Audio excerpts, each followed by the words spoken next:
Ladies and gentlemen, K-Kim here. Welcome to the daily update. Hope you guys are having a good day. Had a good day trading today. Market is up quite a bit, about 1.3% on the S&P. I believe we did see a little bit a higher move on the Russell 2000. You can see that Russell 2000 is up about 2.5%. It looks like NASDAQ Dow about 1% there. We did see some little bit of move on gold, about 5% on Bitcoin. VIX about down 7% there. So let's get back to the 65-minute chart here. Let's try to figure out what we can expect going into the remainder of this week. And looks like you know, if you go back and I kind of rewatch the video that I've done, analysis that I've done yesterday, I think, and obviously, man, you know, when it comes to the market, I get it. Nobody knows. Nobody knows what the outcome is going to be. Nobody knew there's going to be a big gap up like this today. It could have been a gap down. Nobody knows. You know what I'm saying? I'm not presumed to know everything. I can't see the future, just like none of us can see the future.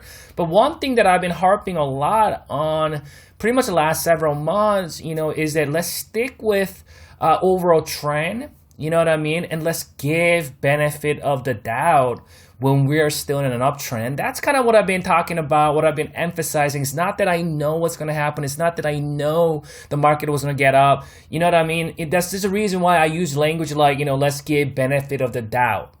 I didn't say, yeah, man, it's bottom right here, bro. This thing is going to gap up for sure. Take that to the bank. Like, I don't say stuff like that, right? If anybody's saying stuff like that, like, you want to run because that person is crazy.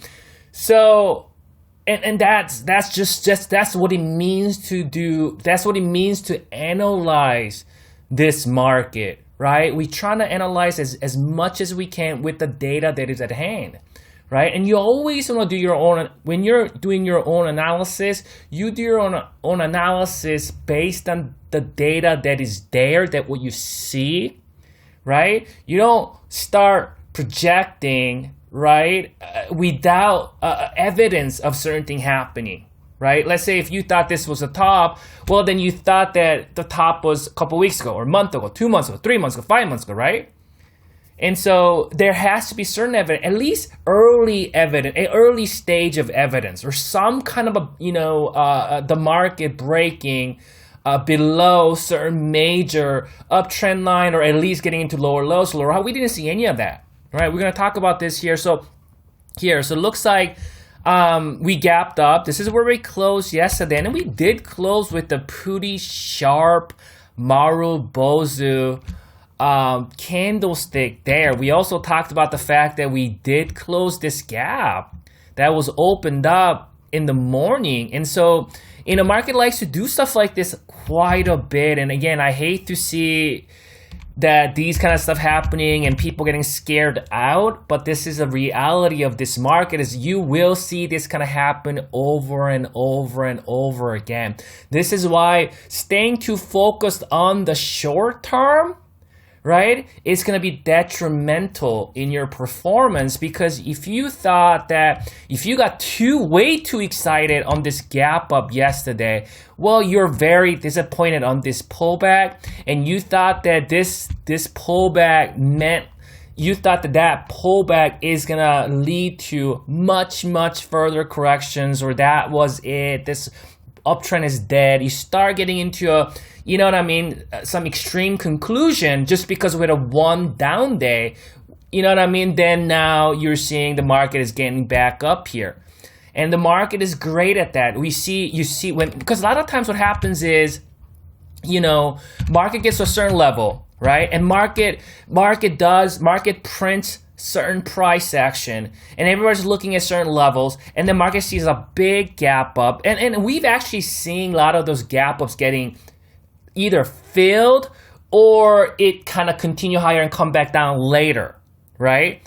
So after the gap up, it's never really sure, it's never 100% that gap is going to be sustained. Sometimes it gets sustained, but then maybe later on it comes back down to retest. We're going to talk about all of that. But in this particular event. We saw gap up, and then that gap just completely, got filled right away and collided, and the price collapsed just in the short term, the micro term, right? And I think when a lot of people started chasing this up here, right? And then this, what I can see is people just panicking, right? The short term, micro term, this very, very short term traders placing tight stops or something like this, getting stopped out. Not only that, I think a lot of people probably thought, okay, you know what? I'm going to put my place a stop beneath this right here just so that the gap area could act as support. And then when this thing kept coming down, well, you got stopped out. So that event that we saw yesterday on this downturn, market is making sure if you don't believe in the longer term uptrend, market is going to make sure they're going to get you out.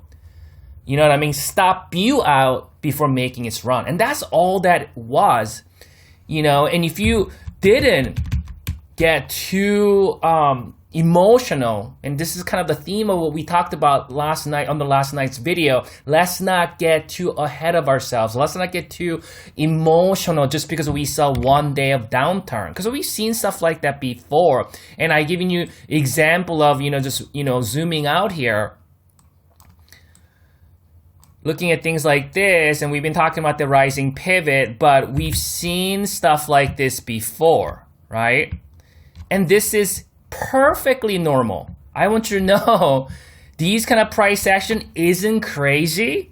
This isn't abnormal. This isn't some kind of a,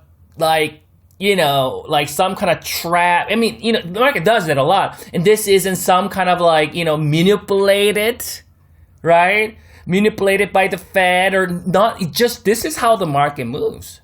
It's just given. This is how it is. This is normal, very much normal activities in an uptrend, right? And you can see over here on this thing, we saw 4 or 5% gap up and boom, just comes back down. And that was 350s and went to 370s, right?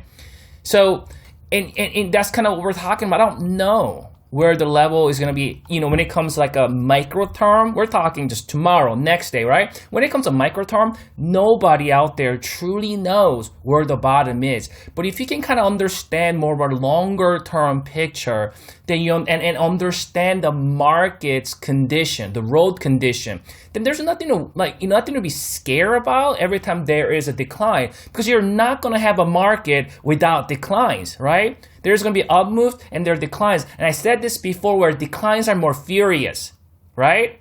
Bears, when they come, when the sell-off comes, it's much, much more furious versus when the bulls come. Bulls, again, they like to make these inch-by-inch move. And when the bears come, they just bring it down, bring it down, bring it down, bring it down. And what happens is it is there to stir you up emotionally, get you out before market moves. And that's essentially what happens in a bull market, right? Anyway, so today we did see that gap up. That's a good gap up, and you can see that rising pivot is holding. And that in itself is that higher low, right? I mean, we can all agree that that low is higher than this low. That low is higher than this low. That low is higher than this low. Higher lows all across. And when we see something like that, we want to continue to give benefit of the doubt to the buyers, because we're on an uptrend, right? So what the market does, it goes up, cultivates higher high, it comes back down, and it prints and cultivates a higher low. And then it continue in that manner until that changes. We want to continue to give benefit of the doubt to the buyers. And I don't know when that's going to change. Nobody does. And I'm just going to continue to look at this market in this way as long as we are establishing an uptrend and continue in that fashion, right? So we got this gap up open again. So that gap is sustained. It's not filled. It's still open. Price is back above my short midterm moving average. We talked about yesterday that rising midterm moving average is in the direction of that moving average is more important than price slightly getting below it. People always like to say that all the gaps should be filled. Well, this gap, guess what? It hasn't been filled. Even with this decline, this gap still remains open. That was a gap from back in early December 1st, actually. There are a few attempts to fill this gap, several actually, and this gap still not filled. And that's where that support came from anyway, right? And that's where the higher low came from anyway, and the rising pivot. And then when we saw that steep decline on the last hour yesterday, that was that support. We see a gap up, price is getting back above, and this gap never filled. Right, we got many gaps that never got, and this is kind of what I was talking about too, is that those gaps are always helpful for the buyers. Buyers deploy these gaps, so should there be any kind of shenanigan move to the downside, these gaps will provide support, and that's kind of essentially what happened here, right? We're right on that level there, that swing high. So let's check out that oscillator and see what we can find out, what we can expect going into tomorrow. So this is kind of what we talked about yesterday. That was that kind of a rising or falling resistance there. And they initially, my oscillator did cross down. There's a little bit of whipsawing action happen here. And we actually got into that higher low. And the oscillator is now breaking out and separating, expanding pretty strongly here. So it looks like oscillator wants to go all the way back up to the top of his band. Again, something that we've been tracking is that ever since early November, right, the oscillators was not able to get back below this dotted line. This is what happened back in October when we were in a short-term downtrend. And ever since we're in an uptrend, you see how buyers are bringing it all the way back up. You see those dotted line, right? It's bringing it all, pushing it all the way up. That tells us there's a strength in it. When I tell you this, and I'm just looking at last month or so, month and a half of price action, why are we going to get all emotional and all scared just because we saw 1 day decline, when this tells us that buyers are continuing to push all the way to the top of his band? That means we're going to expect something similar. And despite the fact that we did see some weakness yesterday, this oscillator, bears were not able to bring this back down to here. Prematurely crossed up, right? And this happens in an uptrend and continues to happen. And we want to continue to give benefit of the doubt to the buyers overall. I think tomorrow the levels to watch will be this level right here, because we're just right on the resistance level, right? 369 or so. See how it behaves. But right now, overall sentiment is bullish. We're bullish, and just sentiment changed that quickly. We talked about that yesterday. You'd be surprised how quickly that micro-term sentiment will change. That quickly that short-term sentiment will change. Micro-term bullish, what we saw price action today. Short-term sentiment is back bullish just because we got the gap open, right? And we're back above my short to mid-term moving average. Obviously, mid-term sentiment is bullish, right? Because we're still cultivating the higher lows. We got the rising pivot working, and even my oscillators is moving and breaking out of the resistance. And I think it wants to push back up to all the way back up to the top of his band. I'll come back for you. You guys enjoy your evening, and good luck trading tomorrow.